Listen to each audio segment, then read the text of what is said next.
Well, hello and welcome back. And today is a special episode because I'm introducing my 2023 Transition Scout.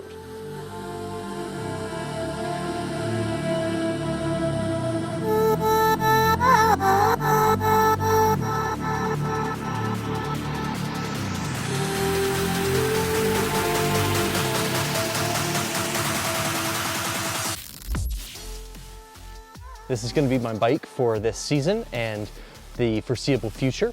However, I wanted to explain where I came from, how I got to this point, and why I made the decision to get a 27.5 when everybody else is going 29. So stick with me and let's break it down. So long-term viewers of the channel would know that in 2022, I did the rental bike series. I went into that season anticipating that I was going to like 27.5 more than 29ers, and I actually came out of it quite liking 29ers, but feeling that they had, at least for myself, a particular time and place. Now, a good friend of mine, she's 5'1" and likes to remind me that my sort of opinions and beliefs really only reflect myself, which is somebody who is, about 175 centimeters or 5'9", who would ride otherwise a size medium and not an extra small as she would be. So do take these opinions with maybe a bit of a contextual grain of salt. Nevertheless, I went into that season renting bikes from different suppliers in different places, so I was inherently limited by what they had in their rental fleet, although I did try my best to choose bikes that I felt would be as close to what I would be interested in purchasing as possible. And it started in Fernie with a 170, I ended up in Golden with a 160, and by the time I made it out to Squamish, I was riding a 140. Now, Squamish, granted, I was on a mullet bike, but I intentionally rode the Status 140 instead of its larger 160 because I wanted to see what the limitations of a 140 bike were in an area with really steep and rough terrain. And I can tell you that I came away from that having ridden up to black level trails on a 140, albeit mullet, bike, which solidified for me that that sort of sweet spot was going to be in and around the 150 travel range in a standard 27.5. Now, I also played around with the 29ers. I did rent a 160, the Norco Sight, as well as the 140, 130, I think, or 150, 140 Specialized Enduro. And both of those, again, kind of confirmed both the travel size requirements and really what I was losing with that 29er. Now, for myself, when I approach a trail, I'm looking for every little side hit and maybe not going for outright speed, but going for outright fun. So for me, being a smaller or medium-sized rider, a 27.5 actually suits my body size the best because it's able to give me that little playfulness. On the flip side, if I was 6 foot plus, a 27.5 to somebody 6 feet and higher or 2 meters or greater is probably going to feel like a 26 for me, and so you'd be wanting those larger wheels. Now, that said, I would still happily own a 29er in various travel sizes. So for example, the Transition Spur, that 120 downcountry bike, I would happily own that because that would be great for longer distance days. Similarly, I would also love to own the Transition Spire, the long travel raked out 170 enduro bike, and I would use that bike for lift access days, and absolute minimum amount of pedaling possible. However, the sweet spot for me came down to if you're only going to own one bike, that one bike quiver, the dual 27.5 nature of the Transition Scout was going to deliver the playfulness that I was looking for, not the all outright speed or capability that the larger wheels would bring. And it delivered in the 150, 140 travel arrangement, although I think you can actually throw a longer stroke shock on here and get up to a 150 in the rear, but I have absolutely no intention of doing that. So on the surface, this might appear to be a stock GX build, but it is actually fully custom from the ground up. And I'd like to walk you through the specs.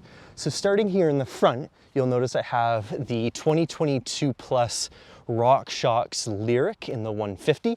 This is the one that has both the high and low speed compression. It has the buttercups in the bottom, and it has low speed rebound adjustability. And to match this fork, I was so excited to see that for 2022 and beyond, RockShox came out with a corresponding Super Deluxe. So this is the Super Deluxe that has the exact same high and low speed compression adjustments as well as low speed rebound. And to me, that was really, really important because I think this bike emphasized what was for a long time a bit of a hole in the market in terms of rear shocks, because on lower trim models, Transition specs the Fox Float X, but on higher trim models, it specs the Float X2. And the difference primarily are the behavioral characteristics. So while you do get the high and low speed compression adjustment in the X2, you also get a much larger air canister.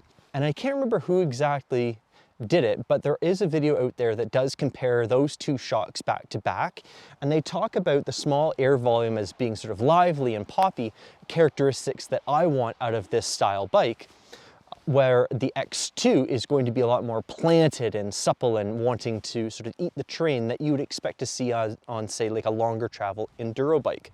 So while the 150 travel class I think is the best in terms of that one bike all around quiver, the shocks up until 2022 were the weak spot.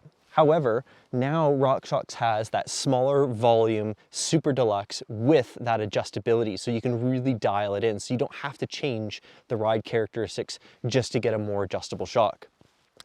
You may notice that at present, I still have the logo on the AirShock canister where I have debadged the forks.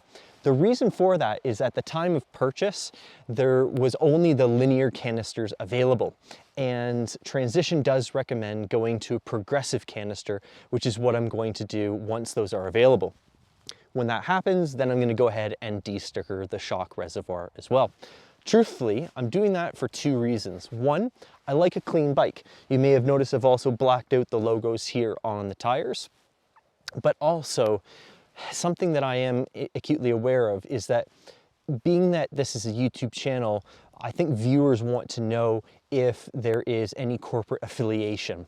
And so my blacking out any sponsors is not only to my aesthetic preference, but I think it signals to my viewers in terms of which corporate affiliations I do, or for that matter, don't have.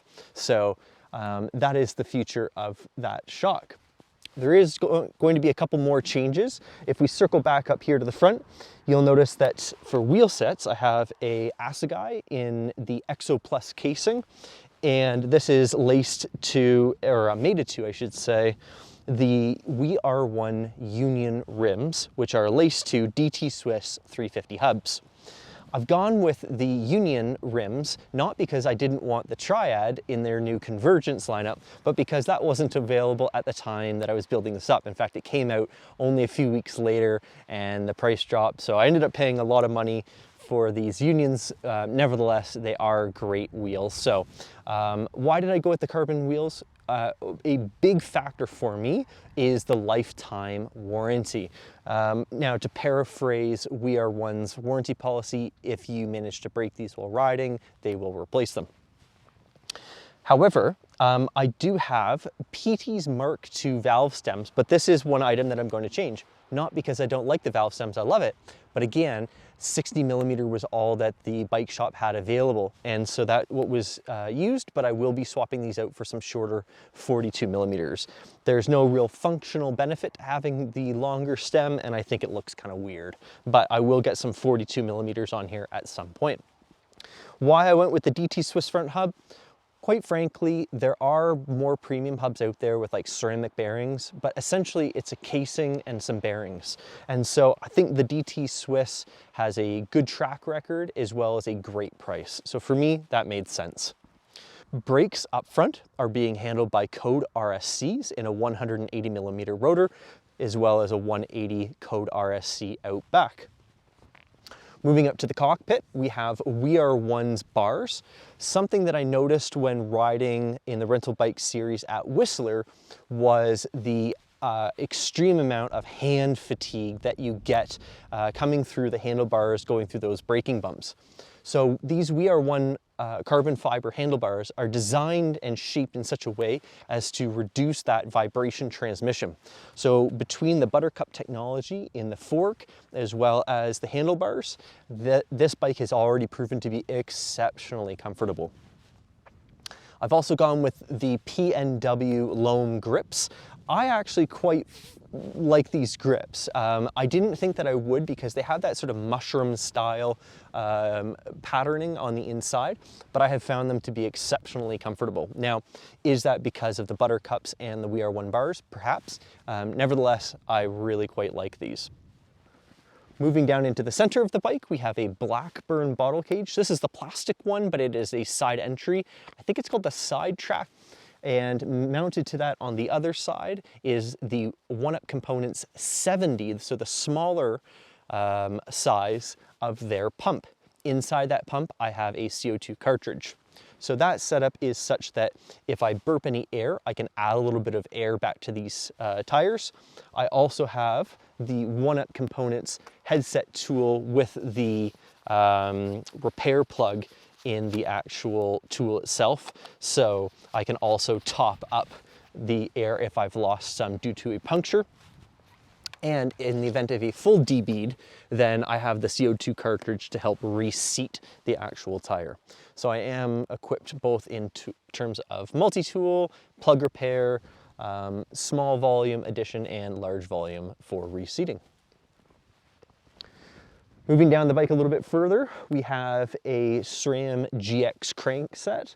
These are the aluminum. I went with those predominantly due to price. I anticipate this bike also to be crashed a few times if I decide to throw some flats and go hit the jump park.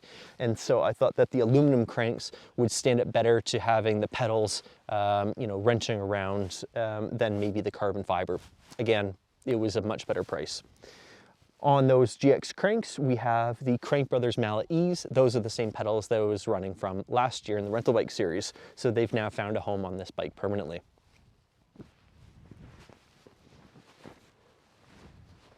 Moving back, we have the One Up Components dropper post. This is in a 150 millimeter. This is the same post that would come on a stock GX build from Transition, and it is also the stock drop as well.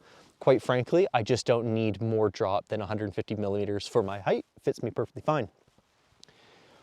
Now, last year, the unknown unknowns of the rental bike series included saddles. Now, I would not have thought that there would be as much difference from saddle to saddle, but I can tell you that there most certainly is. So this year I have gone with a Ergon SMC in the medium large, or the 145, I think it is, millimeters. This is the larger size that I did the sit test and determined that this is my size. The SMC is designed for people who want increased levels of comfort and people who may suffer from numbness while riding. Also forgot to mention I have the stock fender still on the bike from next week's video actually, which was me riding this in Bellingham. So a little bit of a teaser there. I will also say next week's video is the first video that I have with the proper GoPro. So while the video footage is beautiful and stable, it is not to the caliber of video that I'd like to produce, but I was trying to simplify the filmmaking process to reduce the number of variables that I had. So it's a bit simpler, but we're only going to get better from here. Out back, we have a GX derailleur. There was a gold end cable cap put on there that will definitely turn to black at some point. We have the GX cassette in the 10 to 52. 52 because I need all the help I can get sometimes on the climbs. And for tire choice, we have the classic DHR2 in the Exo Plus casing again. So Assegai DHR2, your classic combination, and again the stock tires that would have come on this bike to begin with. Again, this is the We Are One Union wheel, or rim I should say, and it is laced to the infamous Onyx Sprague clutch hub. So this is the standard one, not the lighter weight Vespa one. I didn't truthfully think that there was enough difference between the two, but if I was trying to build the lightest bike that there is, then you can always look at the Vespa. So that concludes the tour of my new 2023 Transition Scout. I hope I've been able to frame why I purchased a Scout over any other bike, especially the new Smuggler that was just released, which is available in a very similar travel size, or as well as any other bike on the market. I do want to mention though that I think the geometry and ergonomics of this bike absolutely smash it. And when I was at Whistler, I met two people on Scouts, and I was wondering, you know, is this enough bike for a big place like Whistler? And the one person's answer to me was simply just try to stay out of the braking holes. So I think that I'm going to be able to do everything I want with the Scout, whether that's jump lines, black diamond trails, blue trails, even a green trail if I want to, as well as taking it to Whistler for some lift access days. So if you have any questions whatsoever about any of these components, the build spec, then be sure to leave them in the comments down below, and be sure to check out next week's Bellingham Redemption episode. So thank you very much for watching. If you found this entertaining or informative in any way, please consider giving it a like.